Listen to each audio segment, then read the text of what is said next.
Sejam bem-vindos ao primeiro vídeo do módulo 8 da disciplina de Termodinâmica para Engenharia Química 2.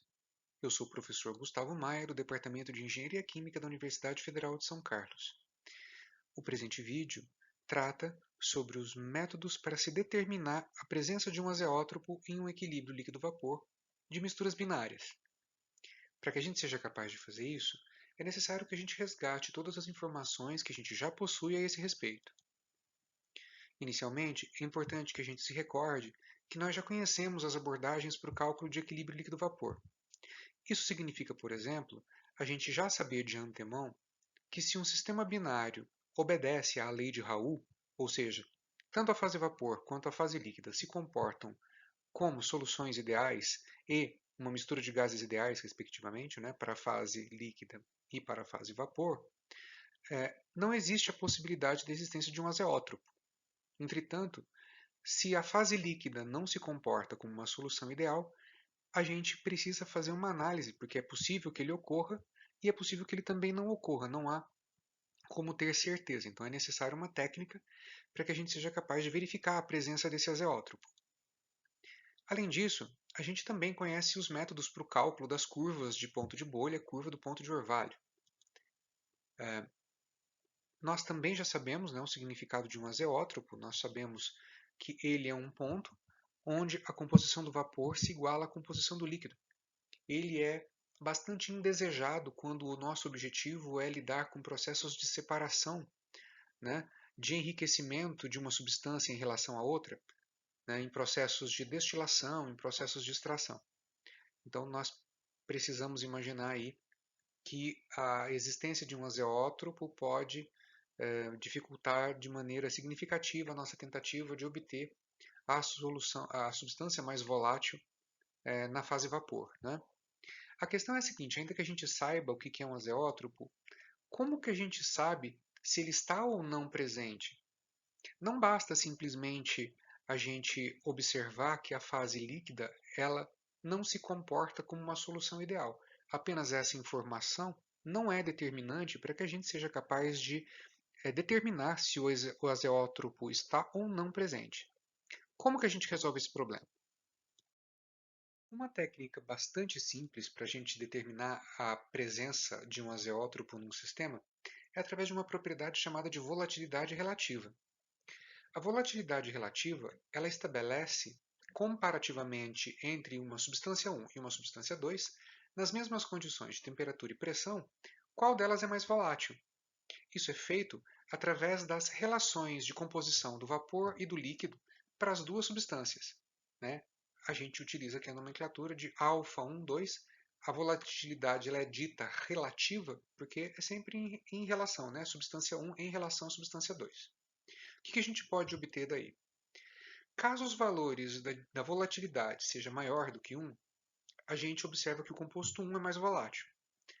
Se esse valor é menor do que 1, ele vale entre 0 e 1, nós temos aí que o componente 2 é o mais volátil. Lembrando, é claro, que a volatilidade relativa ela não pode ter valores negativos, não faria sentido. No caso de um azeótropo, que é a fonte da nossa observação, como a composição de vapor e de líquido para todas as substâncias na fase vapor e na fase líquida ela é igual, nós temos que essa volatilidade é 1. Na prática, isso é o equivalente a dizer que nem a substância 1 nem a substância 2 é mais volátil uma em relação à outra. É como se as duas fossem igualmente voláteis.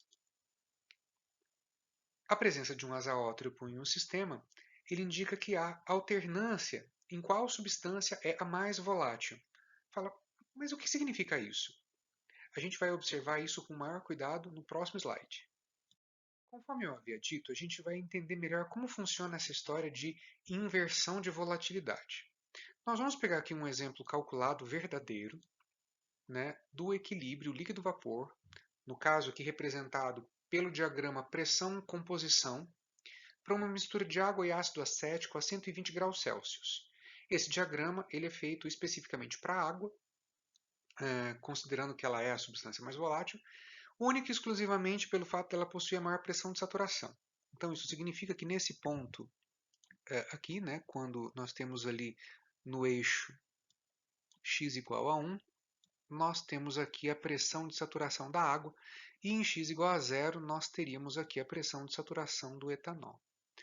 Nós podemos observar nesse gráfico que existe aqui nesta região a presença de um azeótropo, ou seja, a composição do líquido é igual à composição do vapor, ou em outras palavras, você pode utilizar isso também, nós temos que a curva dos pontos de bolha toca as curvas do ponto de orvalho. Nós vamos utilizar um zoom nessa região para a gente entender melhor que história é essa de uma substância deixa de ser mais volátil do que a outra. Notem que tem um zoom bastante intenso ali na região onde o azeótropo acontece. Eu vou até marcar o azeótropo aqui com um pontinho. O que nós podemos definir aqui em relação a esse azeótropo? Nós vamos partir aqui com um exemplo, peço que vocês me acompanhem. Vamos lá. Vamos imaginar que, levando em conta que isso daqui é uma mistura de água com ácido acético, de que inicialmente a gente parta de uma pressão de aproximadamente 205 kPa. 205 kPa, pessoal, seria mais ou menos uma linha que está toda torta, evidentemente, mas é mais ou menos alguma coisa nessa região aqui, ok?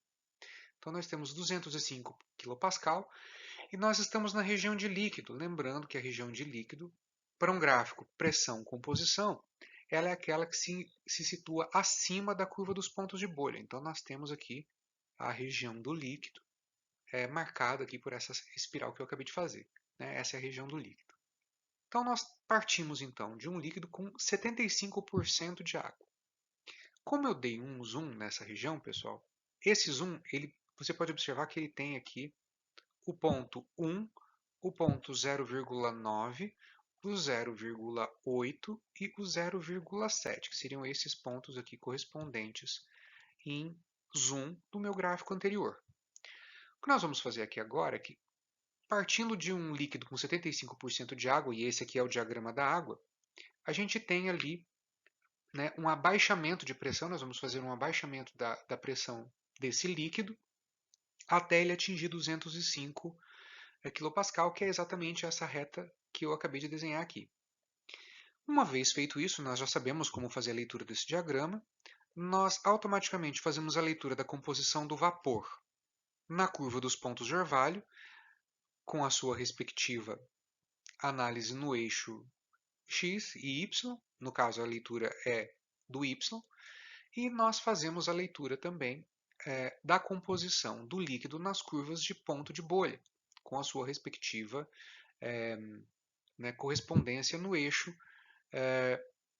XY.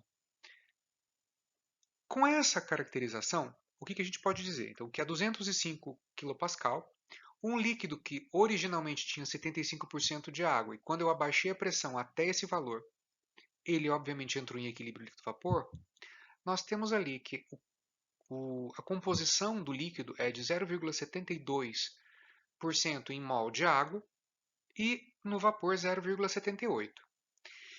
Como nós estamos fazendo uma análise para a água, se a gente comparar o valor da composição do líquido com o valor da composição do vapor, o vapor ele é mais enriquecido em água.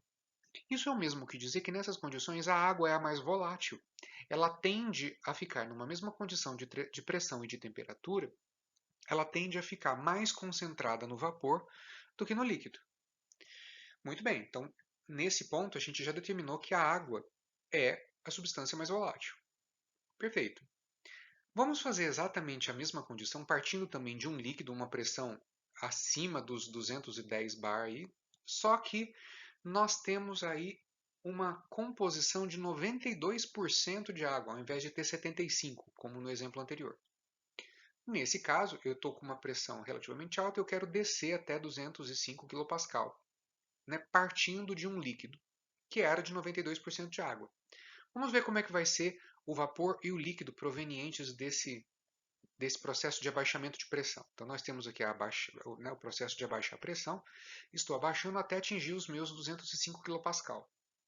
Ao fazer isso, eu consigo determinar a composição da minha fase líquida. Perdão, nesse caso aqui, que está indicado aqui é a composição da fase vapor. Note que por mais que o gráfico tenha literalmente trocado de posição, ele tenha um ponto de máximo ali no azeótropo, o que nós podemos observar é que a leitura da composição do vapor ainda é feita na curva azul. Né? Ele é feito na composição das curvas dos pontos de orvalho. Então, essa é a composição do meu vapor. Da mesma forma, nós vamos proceder para o cálculo da composição do líquido. A composição do líquido ela continua sendo feita na curva dos pontos de bolha. Eu não posso trocar as curvas para fazer essa leitura, não faz sentido. Então, nós temos aqui a composição do líquido. Notem que interessante.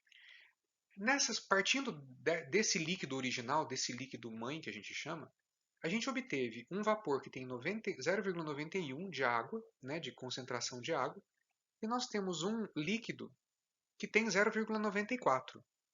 Ou seja, se nós observarmos bem aqui, nós temos um líquido que é mais concentrado em água do que o vapor. A água, que até o azeótropo era a mais volátil, que era o caso onde você tem o alfa maior do que 1, nós atingimos no ponto de azeótropo que um alfa é igual a 1, e desse ponto para cá, todas as vezes que eu calcular a minha volatilidade relativa, eu vou observar que para a água, ela deixou de ser o mais volátil. O que funciona isso na prática? Pessoal, a grande vantagem, a grande máxima da gente fazer uma destilação é poder gerar um vapor que é bastante rico na substância mais volátil. Nem sempre é isso que acontece, mas na maioria das vezes as substâncias mais voláteis são justamente aquelas que têm maior valor agregado e são justamente elas que a gente quer retirar do sistema em concentrações mais elevadas. Se até o meu azeótropo, a parte de cima, né, que a gente fala, a parte onde eu tenho a liberação de vapor, eu tenho ela mais enriquecida do ácido acético, que é a substância mais volátil até então, a partir desse ponto, aliás, perdão, nós temos da água, né? Até esse ponto aqui, nós temos a água como a mais volátil. Desse ponto para frente, ao invés de remover a água, que é a mais volátil, como um vapor, ela está permanecendo no líquido, como você pode observar, a concentração do líquido está maior do que a de vapor, de água, e eu estou começando a evaporar mais ácido acético. Isso aqui a gente chama popularmente de inversão de torre. Eu inverti a minha torre de destilação. O que deveria estar saindo embaixo está saindo em cima e vice-versa. Isso aqui precisa ser levado em conta na hora de fazer projetos de destilação. Então, o que acontece aqui então é que, do ponto de vista da volatilidade relativa, antes do azeótropo nós tínhamos lá um alfa que era maior do que 1 e depois nós temos aqui um alfa que é menor do que 1. Dito isso, esse processo me diz claramente se um azeótropo está presente ou não. Então, basta eu fazer uma análise de volatilidade relativa ao longo do meu diagrama para eu ser capaz de identificar se em algum momento eu tenho aí a inversão de valores de valores de volatilidade maiores do que 1 e valores de volatilidade menores do que 1. Peço até desculpa aí que eu estava falando de difusividade. O alfa também é a letra que indica a difusividade térmica lá em fenômenos de transporte. Né? É muita letra grega para pouca disciplina. Né? Ou o contrário, né? Muita disciplina para pouca letra grega. A gente acaba confundindo os nomes. Mas nesse caso aqui, o alfa está realmente significando volatilidade. Não tem nada a ver com o alfa de fenômenos de transporte. Ok, pessoal? Bom, pessoal, uma vez que a gente sabe já que a volatilidade relativa ela pode ser utilizada para nos ajudar a identificar a presença de um azeótropo, a gente vai fazer então um exemplo, baseado também num exemplo muito conhecido nosso já lá do módulo 7, exatamente o mesmo problema, só que a gente vai verificar a presença de um azeótropo, a gente não sabe se tem ou não, pode ser que tenha, pode ser que não tenha. A gente vai calcular então a composição e a pressão azeotrópica para uma mistura de metanol e acetato de etila a uma temperatura de 318,15 Kelvin. Nós temos aí as equações que permitem o cálculo dos coeficientes de atividade, ou seja, a gente já pode admitir que a fase líquida não se comporta como uma solução ideal. E as equações de Antoine que correspondem às substâncias 1 e 2 são, respectivamente, essas expressões dadas logo abaixo. Então, a primeira coisa que a gente deve fazer, antes de mais nada, é justamente determinar se ele existe. Não adianta a gente simplesmente sair fazendo cálculos à torta e à direita, sem saber se o sistema apresenta um azeótropo. Como que a gente faz isso? A gente usa o conceito de volatilidade relativa nos dois extremos do meu gráfico, ou seja, quando x vale 0 e quando x vale 1. Por que isso? Porque se houver um azeótropo ali em algum lugar, a substância que começa sendo mais volátil em x igual a 0 não é a mesma que termina como a mais volátil em x igual a 1. Existe o que a gente demonstrou nos gráficos, naquele exemplo anterior.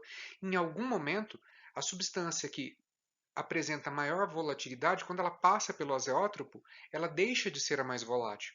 Consequentemente, eu tenho aí uma mudança nos valores de alfa. Ele inicialmente é maior do que 1 e depois ele passa a ser menor do que 1.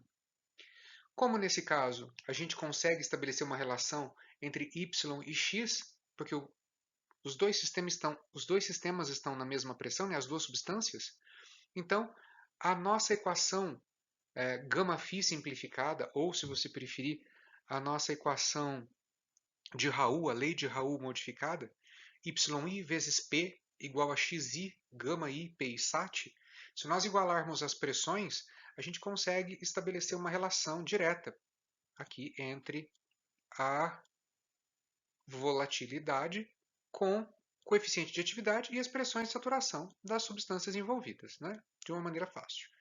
Então, como que a gente faz isso? Aplica os valores de x1 igual a 0 e x1 igual a 1 e calculamos a volatilidade relativa nos dois extremos. Então, no caso aqui, iniciando com x1 igual a 0, né, eu faço a substituição da expressão correspondente do coeficiente de atividade. Né? O A é calculado para a temperatura do problema, a temperatura é dada lá no enunciado, e nós executamos o cálculo, nós observamos aqui que a volatilidade relativa é 2,052. Então, nós temos aí que nessas condições, o alfa 1, 2, a substância 1 é a mais volátil, nesse caso o metanol. Quando a gente faz exatamente o mesmo cálculo para o processo em x1 igual a 1, nós obtemos um valor de 0,224. Isso significa que o metanol deixou de ser o mais volátil e o acetato de etila passou a ser mais volátil nessas condições. Então, a técnica é a seguinte: nós devemos calcular a volatilidade nos dois extremos e verificar se eu tenho entre os valores o número 1.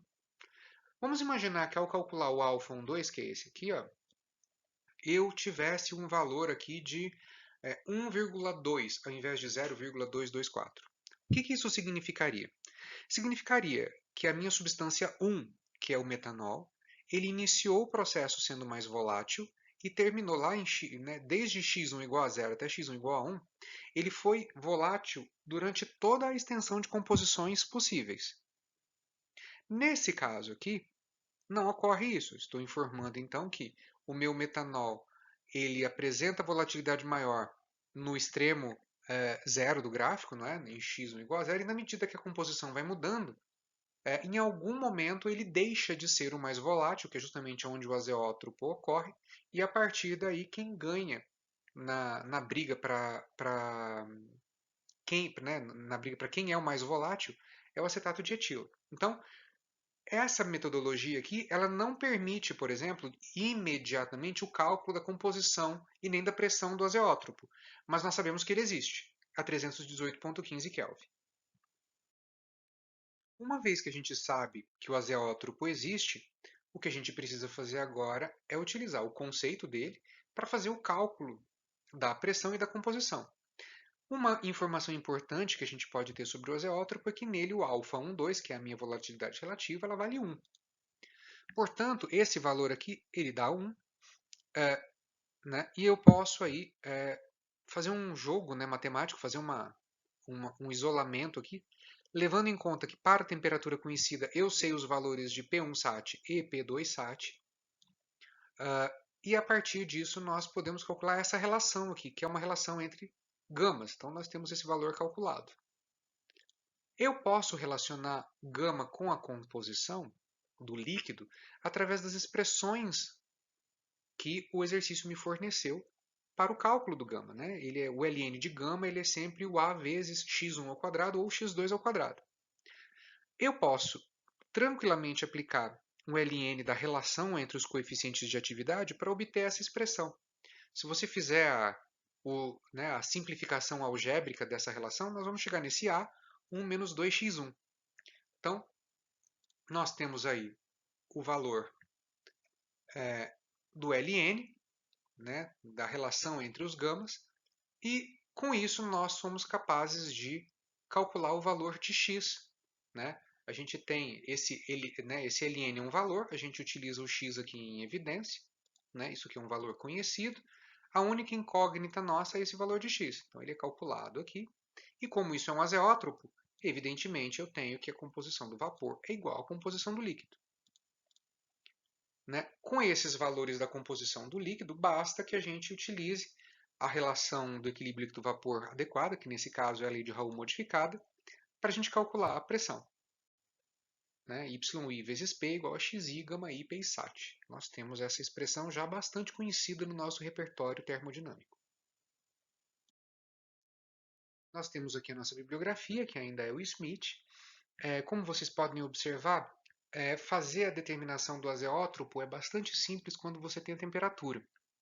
Obviamente, pessoal, que nos casos em que você não tem a temperatura e você tem a pressão, isso se torna muito semelhante aos cálculos que a gente faz para a determinação de pontos de bolha e pontos de orvalho. Eventualmente, a gente precisa aí lidar com processos iterativos, com processos de substituição e, eventualmente, até mesmo estimar valores de gama, né, fornecer valores iniciais para a gama e, na medida que você calcula a composição azeotrópica, gerar aí um processo iterativo até convergir para valores de gama e composição constantes. A gente também já tem aí alguma prática em processos que envolvem cálculos iterativos. Eu agradeço a vocês pela atenção. Eu espero que esse vídeo tenha contribuído para a sua formação intelectual e que você possa aplicar esse conhecimento quando necessário, se ele for necessário em algum momento. Mas eu já adianto que, muito provavelmente, essa análise vai ser necessária em disciplinas como as disciplinas de operações unitárias 3, onde nós aprendemos aí processos de destilação. Vejo vocês no próximo vídeo. Até mais.